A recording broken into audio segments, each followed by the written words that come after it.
खुलुमबाय आं अनसु ब्रह्म आंनि चेनेलाव नोंथांमोनखौ बरायनाय जाबाय। आं दिनै 2 नं सुनारि गामिनिफ्राय हांख्रायनानै लाबोदों बिथां सानै आलासिखौ। बिथांमोननिफ्राय आं मिथिजानो लुगैदों कि धोरोमा मा बिनि सोमोन्दै आं मिथिजानो लुगैदों। बिथां आलासिनि मुङानो जाबाय निजोम ब्रह्म। खुलुमबाय। आरो बिथां बन्धुराम ब्रह्म। खुलुमबाय। आंनि बिहाव जायो। फैलाय जों मिथिनि धोरोमा मा। सिगां जों बिथां निजोम ब्रह्मनिफ्राय स्टार्ट खालामजेननि। खुलुमबाय। गिबियावनो आङो एबि बड'लेण्ड ब्रह्म चेनेलखौ बरायना लाग्रोबाय। दा धोरोम होनोब्ला जोङो बेनो दि धोरोम होनोब्ला जों सुबुं समाजनि जों मानसि माहारिया सुबुं समाज बे बुहुमाव जेसेबांनिखि सुबुंजों लोगोसे मानसिजों लोगोसे गासैबो जिब जुनारनि बे गासैनिबो मोजां मावनायानो मोनसे धोरोम। दा जों मानसि महरै जोङो श्रेष्ठ जिबि जाबाय जेब्ला जों बैसोरनि मोजां खामानि मावनाय बैसोरनि थांना थानायनि राहा लामा होनायानो मानसिनि मोनसे मावनांगौ मोनसे धोरोम आरो बेखौनो जों सरासनस्रायै धोरोम होननानै बुङो। जे जोङो अबेबा मोनसे धोरोमाल' हमनानै ला जों गोबां रोखोमनि बायदिसिना धोरोम दं हिन्दु ख्रिस्टियान मुस्लिम बायदि बायदि बैफोरखौ माने जोङो थोंजोङै बे मोनसे नामल'सो धोरोम होनोब्ला माने गावजों लोगोसे माने गुबुननि मोजां खामानि मावनायानो मोनसे धोरोम। सोरबा खैफोदाव गोग्लैयोबा बैखौ खैफोदनि हाखरनिफ्राय बोखांनायाबो बे मोनसे सुबुंनि धोरोम। नैबेखौनो धोरोम होनना बुङो आरो गुबैयै जोङो धोरोम होनोब्ला जोङो सरासनस्रायै जोङो सोलिबाय थानाय जोङो बायदिसिना रोखोमनि धोरोम दङ। दा बैफोरबायदि धोरोमखौ जोङो शास्त्रफ्राव जों मोजाङै नायोब्ला जों मोनो जे धोरोम होनोबा धोरोमा जाहैबाय धृ धातुनिफ्राय सोमजिनाय माने जायहानोखि हमथानाय गोहो दं जायनो बे मुलुग संसारखौ हमथादों आरो जायनि दारै बे मुलुगाव हमथानानै लाखिजादों नैबेखौसो धोरोम होननानै बुङो आरो ओमफ्राय जों गुबैयै बे जोङो माजों हमथाजादों एबा सोरजों हमथाजानानै बे मुलुगा सोलिनानै दङ होनबा जों गुबैयै नुयो हा दै बार अर अख्रां अखाफोर आरो सान बे मोनस्नि गुदि मुवा एबा मोनस्नि धातुजों बे मुलुगा माने हमथाजादों आरो नैबे मोनस्नि मुवानि अनगायै माने बे मुलुगा सोलिनो हाया। बेनिखायनो नै बै मोनस्नि गुदि मुवाखौसो हा दै बार अर अख्रां अखाफोर आरो सान नैबे मोनस्नि मुवाखौसो धोरोम होननानै बुंनो हायो आरो माब्रै होनोब्ला जों हा नङाबा थांनानै थानो हाया। नैबे हायावनो जों दा दिनै नै गसंनानै थादों बेयावनो गोबां रोखोमनि जों मानसिजों लोगोसे जिब जुनार बिफां लाइफां बिसोरबो थांनानै दङ। बेनि अनगायैबो जोङो नैबे हायावनो बायदिसिना गोबां रोखोमनि आबाद मावनानै जायो गोबां रोखोमनि। दा नैबे हाया जोंखौ हमथादों जोंखौ फोथांनानै लाखिदों आरो नैबे मोनसे धोरोम हाया गावनि बे धोरोमखौ मावगासिनो दङ आरो थिग बेबायदिनो दैयाबो जों दै नङाबाबो जों थांनानै थानो हाया। जोङो सानसे जों दै मोनलोङाबानो गोबां हालाय हाफाय जानाङो। थिग बेबायदिनो मानसिल' नङा गासैबो जिब जुनार बे बिफां लाइफाङाबो दै मोनाबानो हमनानै ला जोङो आबादफोराबो दै मोनाबानो बेबो रानथेनानै थैलांगोन। बेनिखायनो दैया बे मुलुगखौ हमथानानै लाखिदों गासैबो जिउखौ फोथांनानै लाखिदों नैबे मोनसे धोरोम बुंनो थाङोबा। थिग बेबायदिनो अर नङाबाबो जों थांना थानो हाया। जोङो फुंनिफ्राय सिखारनायनिफ्राय सोरांनाय लोगो लोगो जों अरखौ बाहायो संनायनिफ्राय खावनायनिफ्राय बायदिसिना खामानियाव बाहायो आरो बेनि अनगायैबो बे अरा बिदुं महरै जोंनि देहायाव 98 डिग्रि सेलसियास जोंनि देहायाव हाबनानै थायो। जों बे बिदुं गैयाबा अर एबा बिदुङा जोंनि देहायाव गैयामोनबा जोङो जर' एबा गोथै बायदि जानानै थायो आरो बेनिखायनो बै अराबो जोंखौ जिबिफोरखौ हमथानो लाखिदों। बेबायदिनो बार नङाबाबो जों थांनानै थानो हाया। बारा जुदि जोङो बार गैयामोनबा एबा जों हां लायामोनब्ला जों दान्दिसेबो थांना थानो हाया 1 मिनिटबो जों थानो हाया। जोङो जेब्लानाखि जोङो खुगाखौ 1 मिनिट गन्थं माथेनानै लायो अब्ला जों एकदम थानो हाया। जों हाया आरो बेनिखायनो मा बै बाराबो बे मुलुगखौ हमथानानै लाखिदों आरो बै हमथाना लाखिनायखौनो धोरोम होनदों। थिग बेबायदिनो अख्राङाबो बे मुलुगखौ हमथानानै लाखिदों। जुदि बे अख्रां एबा लांदां जायगा गैयामोनब्ला बे अन्थाइ बायदि गथा महर जानायमोनब्ला एकदम माने जोङो मा जागौमोन जोङो गावजों नुलायनायबो नङामोन। आं बुंनाय बाथ्राखौ नों बुंनाय बाथ्राखौ आं बिदि खोनालायनाय नङामोन। जों बे जायगानिफ्राय बै गुबुन मोनसे जायगायाव जों थांलाय फैलायबो खालामनो हायामोन आरो बेनिखायनो बे लांदां जायगाखौबो नांगौ। बे लांदां जायगायाबो बे मुलुगखौ हमथानानै लाखिदों आरो नैबेबो मोनसे धोरोम। फैदो बिदिब्ला आरो नेक्स्ट बिथां बन्धुराम ब्रह्मनिसिम थांनि जोङो धोरोमा माखौ बुङो बिनि सोमोन्दै मोजाङै बिजिरगोन बिथाङा खोनासंनि फैलाय। खुलुमबाय। दा आङो नैबे एबि ब्रह्म चेनेलाव आंनि बिहामजो जायो बे बिहामजोआ सोंदों धोरोमनि बागै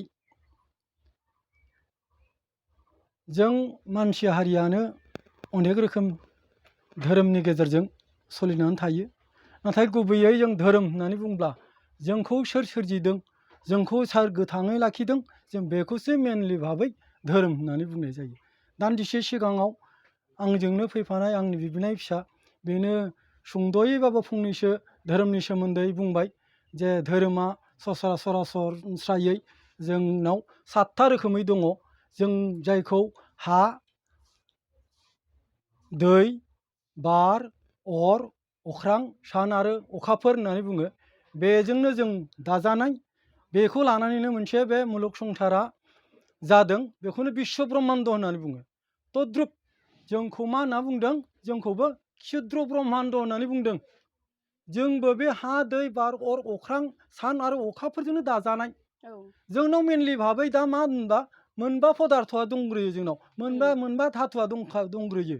बे मोनबा धातुनि मादावनो जाहैबाय मा जोंनाव हा, अर, दै, बार, अख्रां।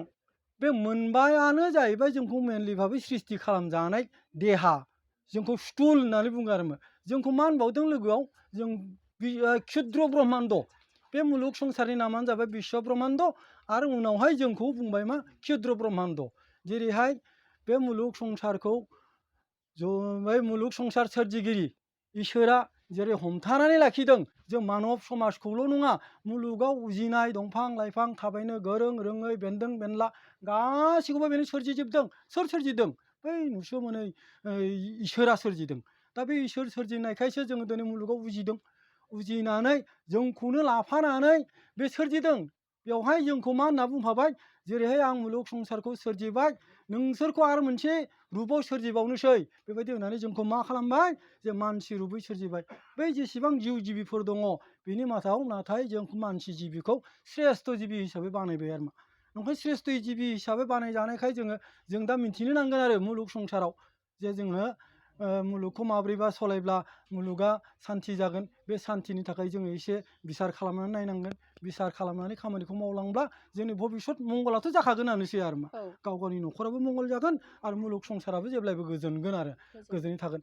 बेहाय नाथाय जोंखौ दि बुंदों बिश्व ब्रह्माण्ड गावजों होननानै लोगोसे नायनानै बानायफादों।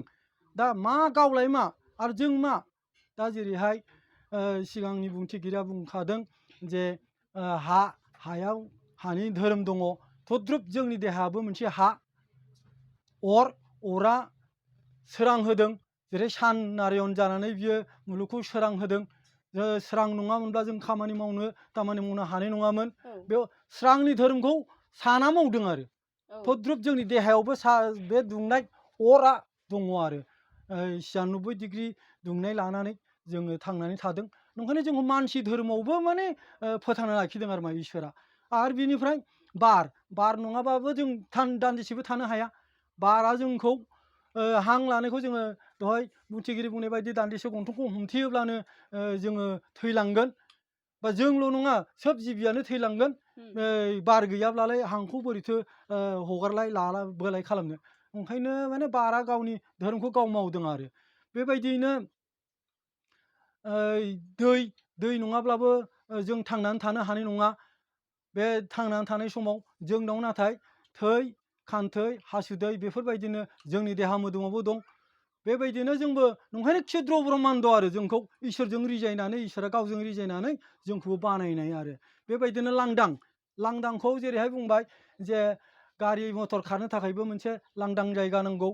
नाथाय जोंनि क्षुद्र ब्रह्माण्ड जोंनावबो लांदां नांगौ आरो जेरै खिनो थाखाय मोनसे खिग्रा लामा, हासुनो थाखाय हासुग्रा लामा, जानो थाखाय खुगा, खोनासंनो थाखाय खोमा, हां लानो थाखाय गन्थं। बेबायदिनो जोंनावबो अनेक लांदां जायगा दं आरो बेफोर लांदां जायगा थायामोनब्ला गथामोनब्ला जों मानसि महरानो जानाय नङामोन।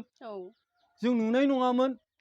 दा बेफोरबायदि लांदां जायगा थानायखायसो जोंबो सासे मानसि जानानै दिनैहाय मानसिजों मानसि हान्था मेला खालामनो हादों आरो मा। मटर गारियाव गाखोनो हादों, एर'प्लेनफोरबो सलिनो हादों। बेबायदि आरो बेनिफ्राय आरो बेबायदिनो लांदांनि धोरोमखौ मावदों आरो लोगोसे जोंनो अखाफोर महर जानानै जोंनो मानसिनाव मोनसे गियान होबाय। माबा गोसो होबाय बिदिनो गोसोआ नाथाय जोंना एसे थांलाय फैलाय जायो समाव जोङो गाज्रिफोरखौबो सानफ्लांलाबायो माब्लाबा समाव जोङो बहाबाफोर हान्था मेलाफोर खालामनाय समाव खोमसि जायोब्ला बबेबा दुरुंफोर गोग्लैनानै थाबा जों बे दुरुंफोरखौनो जिबौफोर नामा होननानैबो मोनसे साननाय फैयो आरो दा नंखायनो जोंनाव मोनसे गियाननि थाखाय जोंनो मा नांगौ जालायबाय बै स्रांखौ नांगौ आरो मा नंखायनो सानखौ जोङो नारायण होननानै बुंनाय जायो आरो मा बै सान नारायणासो जोंनो गियानखौ होनो हायो ओंखायनो बै सान नारायणआ जेब्ला सान महरै उजिनानै सोरां जानानै जोंनो गियान होफैयो होमब्लासो जोङो मावनो दांनोबो हायो आरो मा दा बेबायदिनो जे जोंखौ गावनि गियानजों सोरजिगिरिया गावबायदि बानायनानै जोंखौबो माने मुलुगखौ मोजाङै सोदांनो थिनदों बे सोदांनानै लानो हायोब्लानो जों मानसि हिसाबै मानसिजों मानसि बिदिनो धोरोमखौ सायख'लायनानै लानो थिनदों आरो मा आरो आं सानाबो मोनसे धोरोम धोरोम साना साननि धोरोमखौ मावदों आरो साना साननि धोरोमखौ मावदों अखाफ्राबो अखाफोरनि धोरोमखौ मावदों आरो औ गावनि गाव धोरोमखौ बयबो मावदों औ बेफोर धोरोमफोर थानानैसो मोनसे स्थुल गथा मोनसे धोरोम जादों आरो जों बेखौनो मा होनना बुंबाय इसोर जों बे बेवहाय गासैसो जेबो मोनसे पार्सनेल धोरोमनि थाखाय जेबो रायलायाखैबा हिन्दु ख्रिस्टियान मुस्लिम सिख इसाई बेफोरनि सोमोन्दै रायलायाखै जास्ट धोरोमा मा साबायखर आरो मोनसे कुइसन सोंनि आङो सोंनाय सोंनि माने सुबुं माहारिनि गुबै धोरोमा मा नोंथांनि बायदिब्ला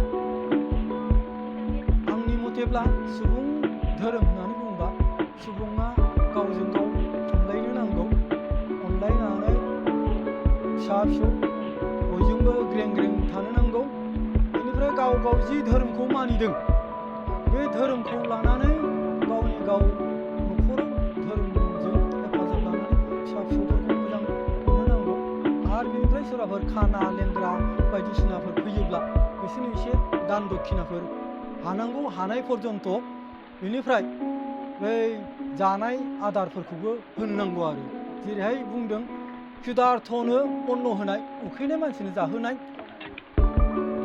नग्नफोरनो गाननाय जोमनाय होनाय जेरै लंथंफोरनो गाननो जोमनो होनाय बेबायदिनो सहाय होयोब्ला बेयोनो इसोरखौ खुलुमनाय जिथु धोरोम बे धोरोमनि साबसिन धोरोम जायो देरसिन गुबै धोरोमानो जाहैबाय मानसिखौ सहाय खालामनायासो बिसोर मानसिनि गुबै धोरोम दा बे बड'लेण्ड इउटुब चेनेलाव जोंनाव दिनै बे चेनेल दिहुनगिरिया सोंनायलाय धोरोमनि सोमोन्दै आंनि बेलायावहाय आं गोरबोआव जेखौ एसे मोनदांनानै मोनदों बेखिनिखौनो बुंनाय जाहैबाय हयथ' जोंनि बुंनाया सम्पुर्ण भाबै जायाखैबो जानो हागौ जोंनिख्रुइ अनेक गोरों गोरा दङ धोरोम गुरुफोर दङ जोंनियावथ' जोबनो गैया संसाराव अनेक रोखोमनि धोरोमबो दङ नालाय बे बिथांमोनयावबो एसे सोंस्लुनानै नायनानै मानब धोरोमा माखौ बुङो बेखौबो खोनासंनानै लालायोब्ला जाहैगोन आंनिफ्राय मिन्थिनाया आं जिथु गियान मोनदों